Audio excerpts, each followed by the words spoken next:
Iyi mwumviriza ni radiyo ijwi rya Amerika.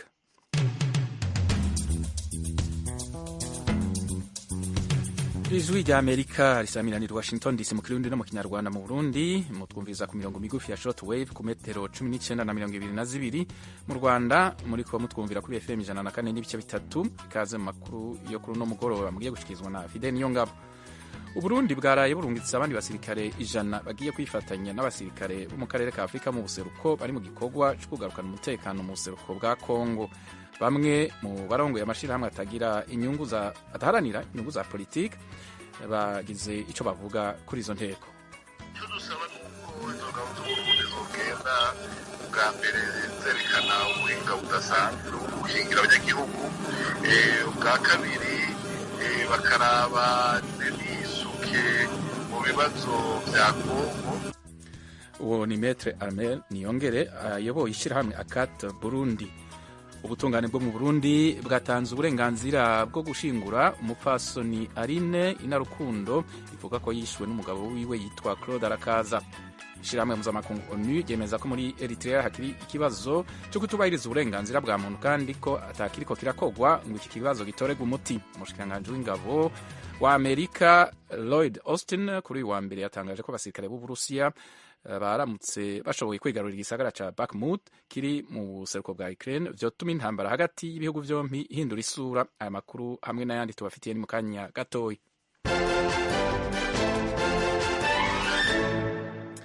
Duhereye rero ku makuru avugwa hirya no hino ku isi. Muri Mauritania abanyororo 4 b'abagwanyi ba leta ya Kiislamu batorotse agasho bagenda bishe bamwe mu bajejwe umutekano. Idonido na mugenzi wacu Oriane Tangishaka.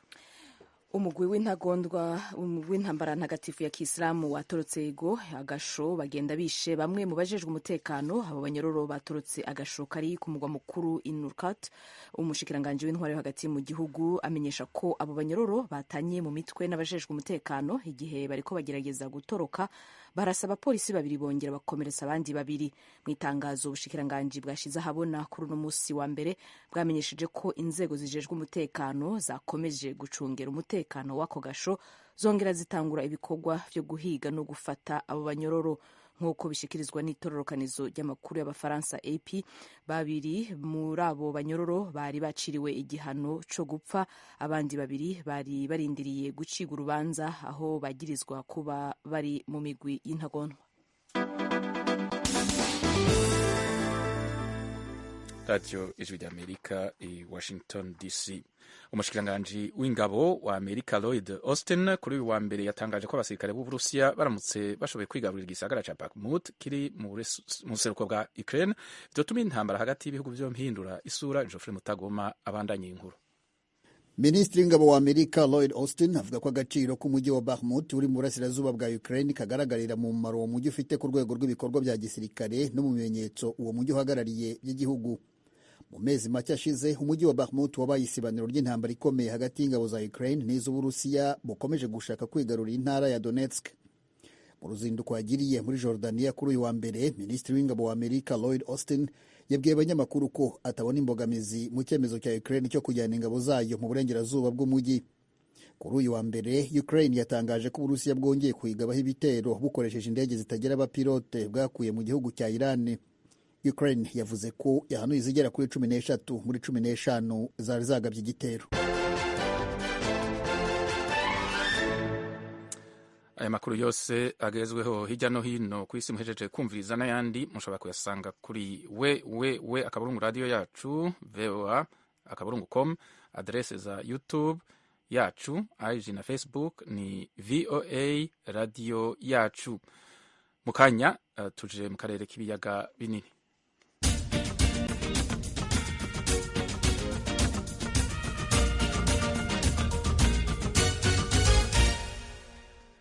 Amakuru rero yo mu karere k'ibiyaga binini tuyahere kuyerekeye Republika ya Demokarasi ya Kongo. Abanyagihugu n'abanyapolitike bo mu ntara Kivu yo mu buraruko muri Kongo ntibakiriye neza ukuza ko abandi basirikare b'u Burundi barungitswe muri ico gihugu mu butumwa bwo kugwanya imigwi yitwaje ibigwanisho igwiriye mu buseruko bwa Kongo. Kuri telefone turi kumwe n'umumenyeshamakuru wacu Jimmy Shukran Bakomera. Jimmy, wiriwe? Niriho neza namwe. muravuze ko batakiwe neza, mwovuga byinshi ku kugene abo basirikare b'u Burundi bakiwe i Goma? Yego, mu by'ukuri ntabwo abasirikare bakiriwe neza kuko murabizi abaturage bari bamaze iminsi bavuga ko ingabo z'umuryango wa Afurika y'Iburasirazuba EAC ntacyo zirimo gukora ku rugamba, aho FARDC ihanganye muri 2023. Ubwo rero kuza kw'ingabo z'u Burundi nazo zikaza zitanga iza Kenya zirenga 400, zikaza zitanga iza Uganda, byaje kuzana ikintu kitumvikana mu baturage. Bakavuga bati ingabo za Uganda zirahari, za Kenya zirahari, ariko nta bisubizo by'intambara twigeze tubona. So icyangombwa ni uko wenda FARDC yagakwiye kuza yo igahabwa ibikoresho byinshi ku buryo buhagije, ubundi ubwayo ikarwanya imitwe yitwaje intwaro, kuko urabizi ko izi ngabo z'u Burundi bizaje ubu ngubu ziri mu gace ka Muhambiro. Biteganijwe ko ziri buze kujya mu gace ka Masisi, mu duce twa Mushaki ndetse na Kirorirwe, uduce tumaze iminsi twigaruriwe na M23, kuko byavuzwe ko muri zone tampo ubwo ingabo z'u Burundi arizo ziri buze gukontorora utwo duce. Ku ruhande rw'abaturage rero bakabona yuko ibyo ngibyo wenda ari nk'ibisanzwe, kuko nta kurwanya M23 kuzaba guhari. Muri ico gihugu ibintu vyifashe gute ku bijanye n'umutekano muri ako karere ko mu buseruko bwa Kongo? Ku bijyanye n'umutekano, uyu munsi imirwano turanakomeje mu duce tumwe na tumwe ahitwa Karuba ndetse no mu gace ka Mushaki. Urabizi ni uduce ubu ngubu turimo kwibasirwa cyane na M23, ndetse no mu birometero bigera kuri 10 n'umujyi muto wa Sake, naho imirwano yahabereye mu masaha ya mu gitondo, ariko ntabwo byaje gutinda. Ubu ngubu tuvugana imirwano yasenye n'icecetse gakeya, kuko yari irimo kubera ahitwa Karuba, ni mu birometero ugereranije nka 47 n'umujyi wa Goma. Urabona umutekano muri Goma naho abantu baratuje, akazi kakomeje kuri uno munsi, ariko bamwe bakaba banafite ubwoba kubera ko imirwano igikomeje mu nkengero z'umujyi wa Goma, muri Masisi ndetse na Rucuru. Mu mwiherero hoba hariko haraba imibonano, ibiganiro hagati y'izo mpande ziko zitana mu mitwe leta ya Kongo n'umugwi M23? Hari icyo bakiriko kiraba naho bari mu mwiherero? Ubu nta kiratangaza haba ku ruhande rwa M23 no ku ruhande rwa leta ya Kongo, kuko muri resulta z'ibiganiro byagerageje kuvugwamo ku bakuru b'ibihugu bya EAC ndetse n'umuryango w'ubumwe bwa Afurika, biteganijwe yuko ku munsi w'ejo ku wa kabiri aribwo M23 na FARDC ingabo za Kongo bari buze gushyira intwaro hasi, ubundi bakajya mu biganiro bagakora icyo bita CCLF, imirwano ikarangira.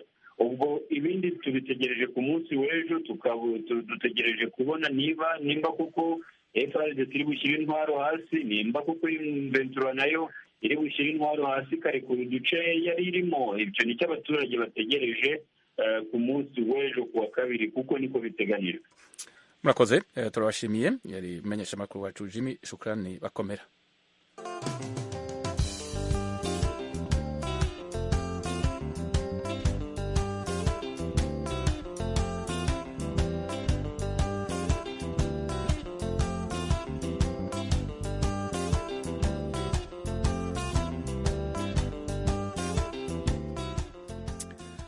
Mu Burundi ubutungane bwatanze uburenganzira bwo gushingura umupfasoni Aline Inarukundo, bivugwa ko yishwe n'umugabo wiwe yitwa Claude Arakaza hari haheze iminsi irenga 40.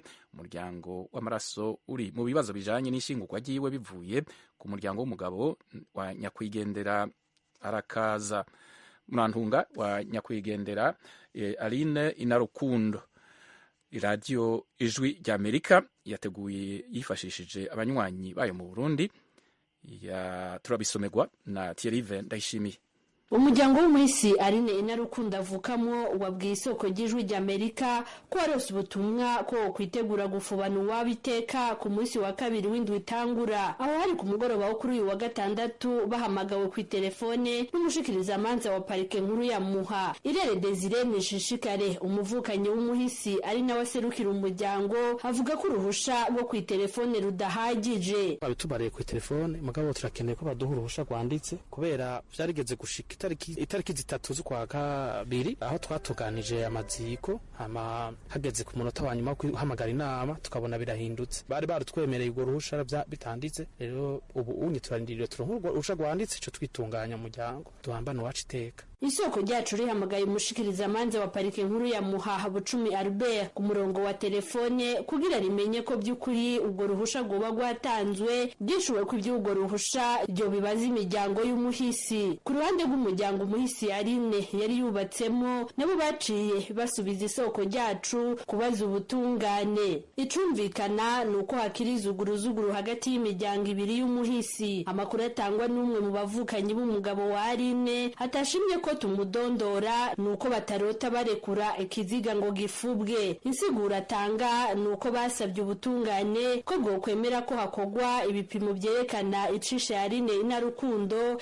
ibyo bita autopsy mu gifaransa. Ibyo nabyo akaba ataho bikogwa mu gihugu uretse ko n'ubutungane butabyemera. Ni mu gihe kugeza ubu urupfu rwiwe rwagirizwa umugabo bari bubakanye Jean Claude Arakaza afungiwe mu ibohero rikuru rya Mpimba. Uko biri kose userukira umuryango w'amaraso wa Aline Inarukundo asaba ko ubutungane bwo bandanya bukora ariko uwabo yafubanywe iteka. Ubutungane bukore by'ukuri bukore nk'ubutungane ko atababaja hejuru, kuko ikintu cyadutangaje nuko bari baturekuye ko tutungana n'amaziko aho hari mu ntango z'ukwezi kwa kabiri hagicindwe zibiri, mugabo mu nyuma iyo vyahereye ntawo bize. Byumvikana ko hariho zindi nguvu zishobora kuba ziriko zirabuza ko ayo maziko ashobora kuba, hanyuma amatohoza akabandanya mugabo wacu yahambwe. Ishirahamwe Mukenyezi Menya riharanira agateka k'abakenyezi naryo nyene risaba ko umuhisi yoshingurwa atakirinze kirasabwa, na cane cane ko muri iki gihe hegereje ihimbazwa ry'umunsi mpuzamakungu wahariwe agateka k'umukenyezi. Floride Nahimana ni warirongoye imbere y'amategeko. Jewe ikintu usaba ifubwa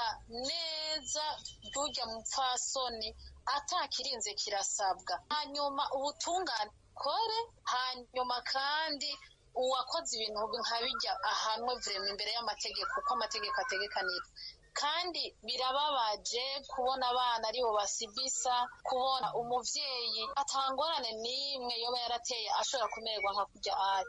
Ku bijanye n'abana basigwa na Aline Inarukundo, isoko ryacu ryarondeye bamwe mu baharanira agateka k'abana ariko rirabakena. Ni mu gihe mu muryango w'amaraso w'umuhisi bavuga ko babujijwe n'umuryango umuvukanyi wabo yari yubatsemwo gusubira kwegera aho abana bari mu gihe se wabo agifunzwe. Urupfu rwa Aline Inarukundo rwabaye mu ijoro ryo kwigenekerezo rya 23 z'ukwezi kwa mbere k'uyu mwaka muri zone Kanyosha ya komine Muha mu gisagara ca Bujumbura. Umugabo wiwe Jean Claude Arakaza akaba ari mu ibohero rikuru rya Mpimba yagirizwa kuba ari we yagandaguye uwo bari bubakanye bafitaniye abana 4. Ubwicanyi nk'ubu bukorerwa abakenyezi bukaba bwibonekeza no mu zindi ntara. Aha twovuga nko mu ntara ya Kirundo aho amakuru atangwa n'abajejwe intwaro abakenyezi 4 bishwe n'abagabo babo mu kiringo kidashika umwaka.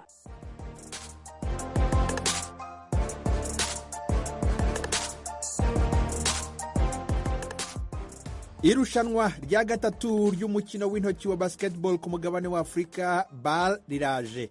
Guhera tariki ya 11 kugeza kuri 21 z'ukwa gatatu i Dakar muri Senegal nibwo amakipe yo mu itsinda rya Sahara azakina. Azakurikirwa nayo mu itsinda rya Nil azakinira i Cairo muri Misiri guhera tariki ya 26 z'ukwezi kwa kane kugeza ku itariki 6 z'ukwezi kwa gatanu.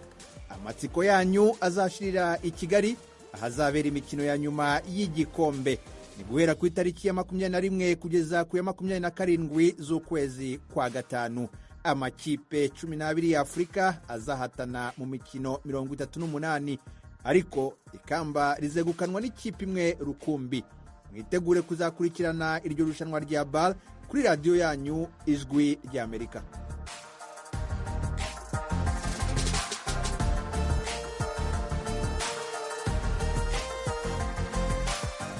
radiyo ijwi rya amerika i washington dc mu kirundi no mu kinyarwanda.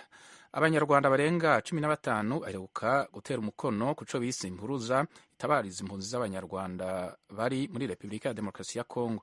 Abateye umukono kuri urwo rwandiko bavuga ko baharanira uburenganzira bw'ikiremwa muntu mu Rwanda no mu karere ka Afurika y'ibiyaga binini, bari mu bihugu bitandukanye muri Amerika ya ruguru, mu Burayi hamwe no muri Afurika. Iyo mpuruza niki ije kubera iki? Nivyo mugenzi wacu Thomas Kaminde agaruka ko aganira ko na Murego Faustin, umwe mu bashize umukono kuri iyo mpuruza ari mu Bubirigi.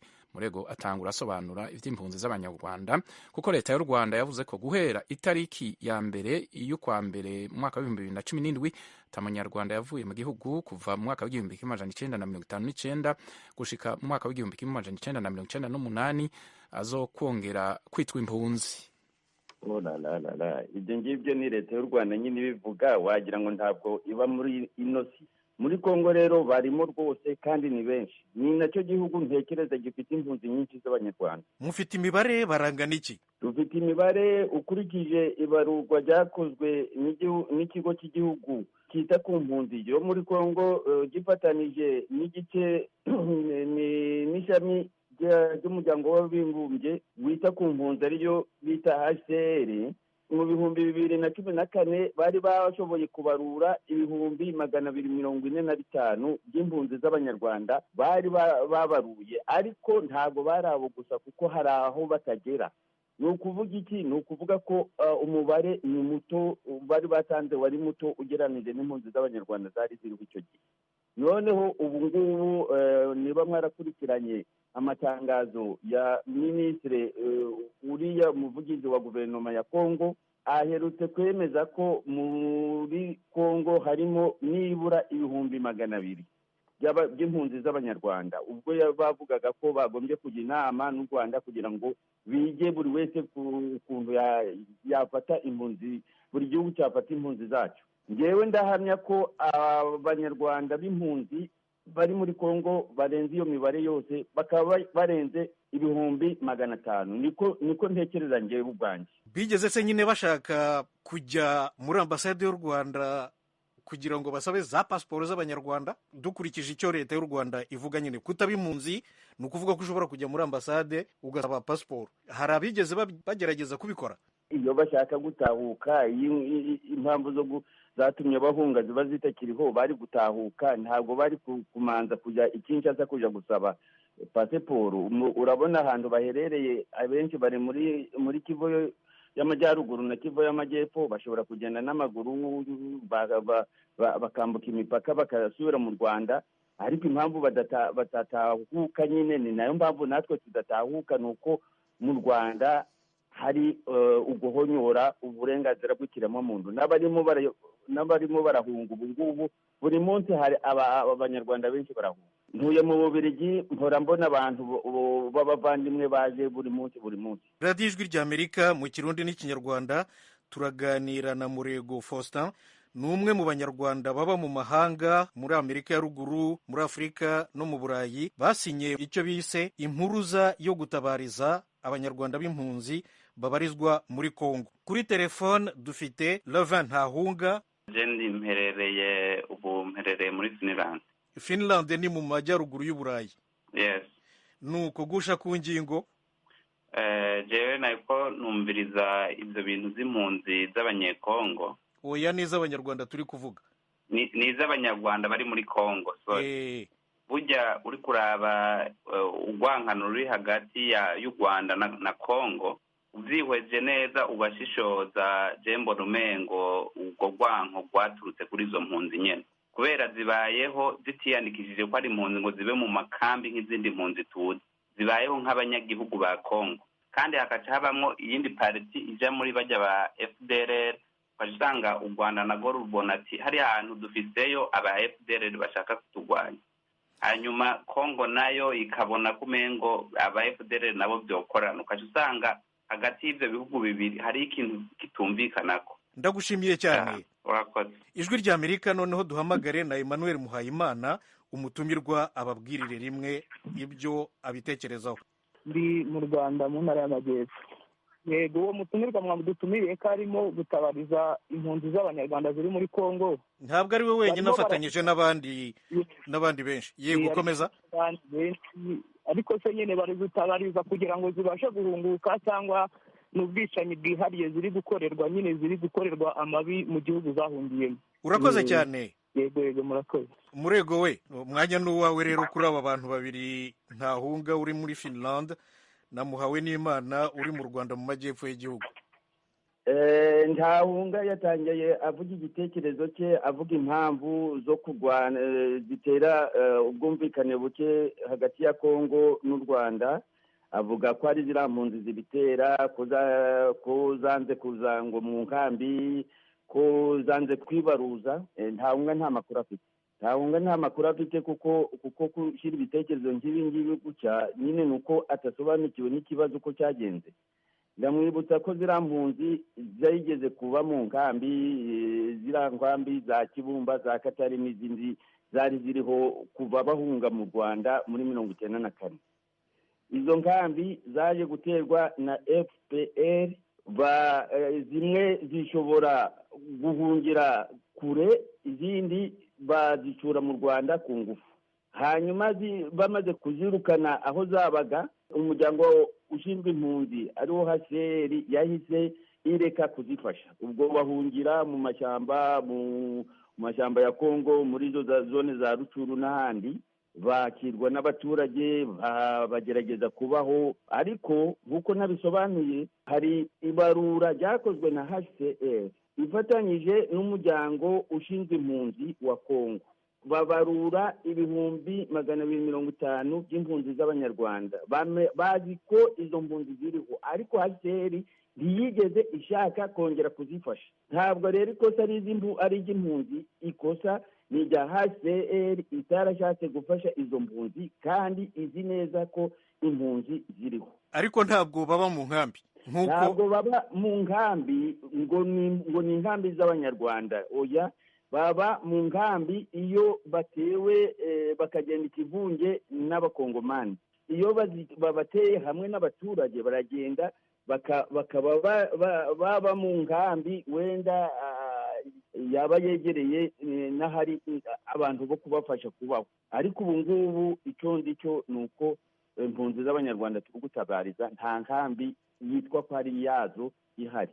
Radiyo Ijwi ry'Amerika turaganira na Murego Faustin, ni umwe rero mu banyarwanda basinyiye impuruza itabariza impunzi z'abanyarwanda babarizwa muri Kongo. Hari icya Muhayimana uri mu Rwanda yabazaga niba turi gutabariza izo mpunzi kugira ngo zitahe, cyangwa niba turi kuzitabariza kugira ngo zireke kwicwa. Twebwe icyo nasobanura ni uko turi gutabariza impunzi kugira ngo tugerageze kuzikiza akarengane. Akarengane ni akahe? Ni ako kugenda bari guhigwa bukware, bari kubica, bari kubabuza amahwema.